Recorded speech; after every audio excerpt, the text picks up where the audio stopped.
My name is Officer Gaskin. I've worked for the Lynnwood Police Department for 5 years now. I'm a part of the patrol division. I also am a part of some specialty units. I'm on the North Sound Metro SWAT team. I'm a field training officer for the patrol unit, and I'm also a required firearms cadre. So I've taken on a lot of collateral assignments as a patrol officer. This agency has allowed me to do that and supported me in backing a lot of those things, which has been awesome. Prior to being a police officer, I was kind of a jack of all trades. I did construction for a long time. My family's in the construction business. And then I ran a couple of gyms in California, which is where I was originally from. Dispatch has been updated.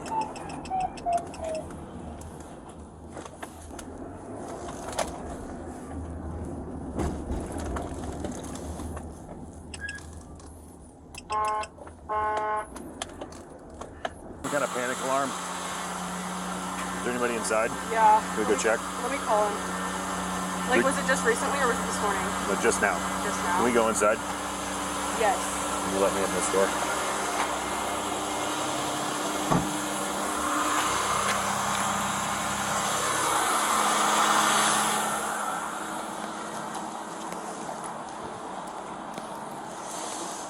Just a couple minutes ago? They're testing our stuff. That's probably why. Okay. Nobody's in trouble. Nobody's hurt. Or anything like that. Yeah. I saw the alarm truck out front. I just wanted to make sure. Yeah, they must have hit something. I'll let them know that they triggered something. Perfect. You might call or have them call the alarm company just to notify them. Okay. Otherwise, we're going to keep responding. Okay. Yeah, I'll go let them know right now. Sure. So. Just responded to a priority alarm over at a local restaurant. Priority alarms, this was a hold-up alarm. Happens manually, so it's not like a door alarm that goes off when you walk into your building. It's an alarm that gets triggered by a human pressing a button or entering some kind of code into a key system. So we add a little bit more priority to it. Oftentimes we respond to these because they're accidentally tripped, which in this case today was an accidental trip. But we generally are responding to them with a higher priority response because somebody's life could immediately be in danger. Versus a glass break or an unoccupied structure in the evening, the alarm may go off, but it's unlikely that people are on scene and in danger. So those responses are a little different. Like a lot of officers, I kind of felt like I always wanted to be a cop and just never really went through with it or saw it through until I was a little bit older. I became an officer when I was 28, 29, which in hindsight I think was beneficial for me. I was a lot more mature when I got into this career path.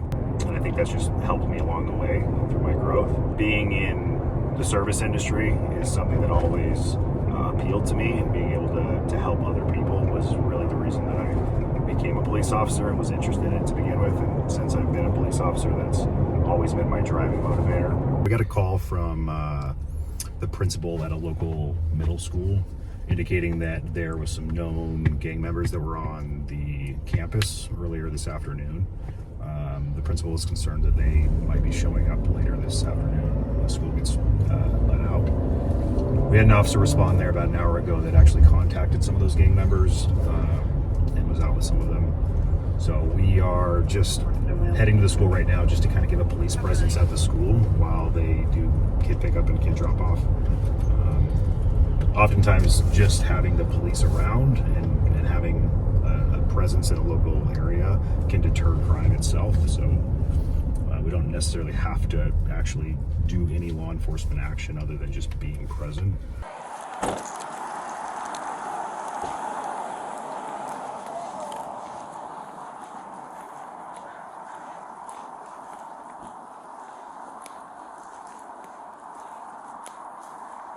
What's up, guys?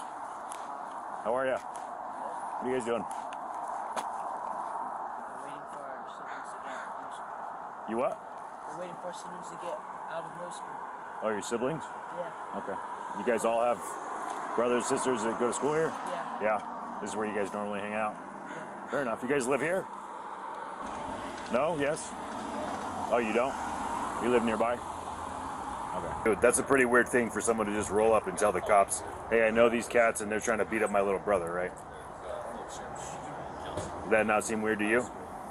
So it sounds like you guys might have some more information about that than I do. What's up? I think I know something. You know what's happening? Okay, why don't you tell me?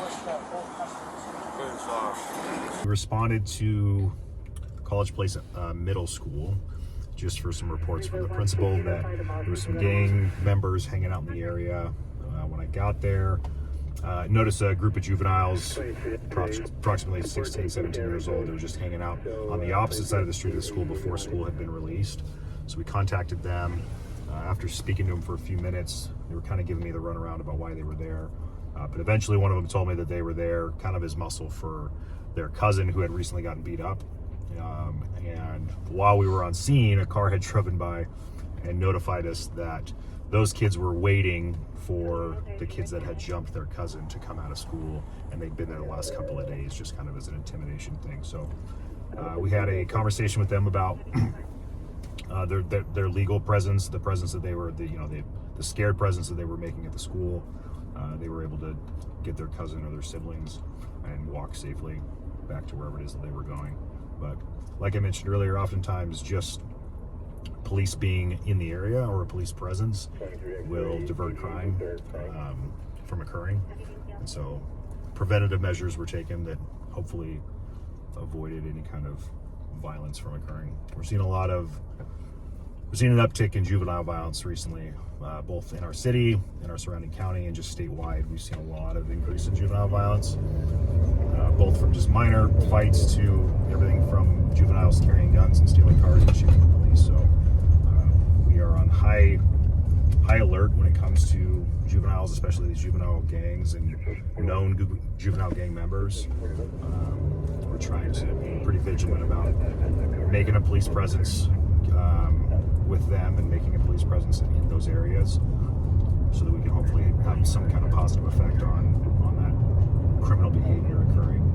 Obviously juveniles, they're younger. A lot of these kids are 14, 15, 16 years old, have a long life ahead of them, and continued down the wrong route can turn into a long life of continued criminal behavior. And so being able to get out in front of that and hopefully have a positive impact on these kids before they get too deep into committing some violent felonies and ultimately hurting people is kind of our goal, right? We're trying to prevent any kind of unnecessarily violence from anybody, but specifically when it's kids doing it to each other or to adults when they have to walk the highway.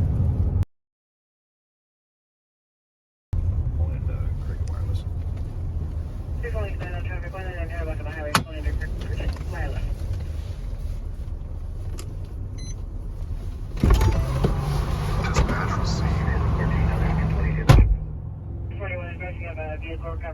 Quick stop, just registered owner had a expired registration by about 8 months. It was him and his dad that were registered to the vehicle. He was unaware that the registration had actually expired. So we stopped him, made him aware of it, just gave him a warning. He also claims he has insurance, which I had every reason to believe that he did. He didn't have anything printed or any proof of insurance on his person. It is Washington state law that you carry proof of insurance on your person while you're driving, not just pay for insurance. But we just got him some warnings, let him know, and advised him of those infractions. And he's going to get those things rectified in the future. The big thing for me, I've always wanted to be a canine officer and run a dog as a police officer. I told myself that if I ever became a cop, pursuing canine is something that I was interested in. Lynnwood has 4 canine spots, which was appealing to me when I was applying for agencies, which is really a big reason why I set my heart here.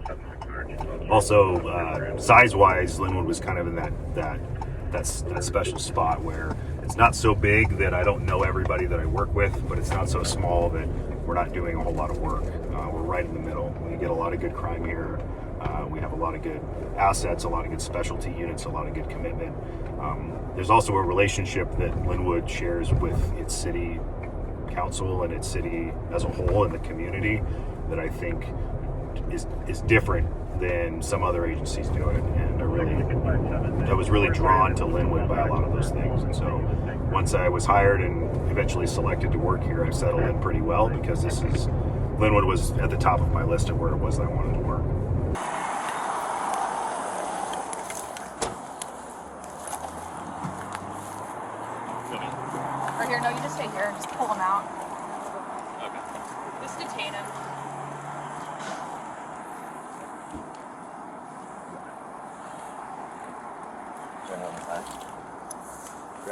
Yep. It's a police. It's a police. Wake up. It's out. Yeah. Hey, wake up. Police department. Wake up. Hey, wake up. It's a police. You got Narcan? Police department. You got it? No, go ahead. You're gonna have to Narcan her. You got it, Sam? You got it? Yep. I got it.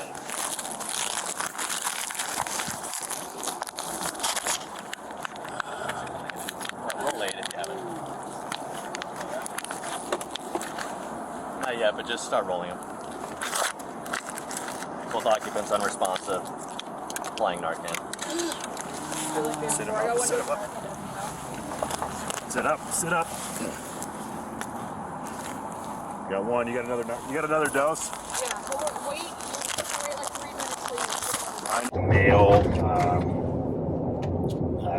3 doses of Narcan administered. He finally woke up after the third one. And by wake up, I mean he was conscious and breathing, alert and breathing. I wouldn't say he was fully conscious. Fire got there, extracted him from the vehicle. After the third dose of Narcan had time to kind of settle, when they moved him onto the gurney, he fully woke up. And then he's completely conscious at this point. So they're going to transport him just for the collision and the overdose, just to make sure he's all good for. Female's going to Prov. She's still unconscious. 2 doses of Narcan administered for her. But they don't seem to think that they will be able to get her back to being up and running. I'm going to follow Brittany down to the hospital because the male's in custody for hit and run and probably DUI.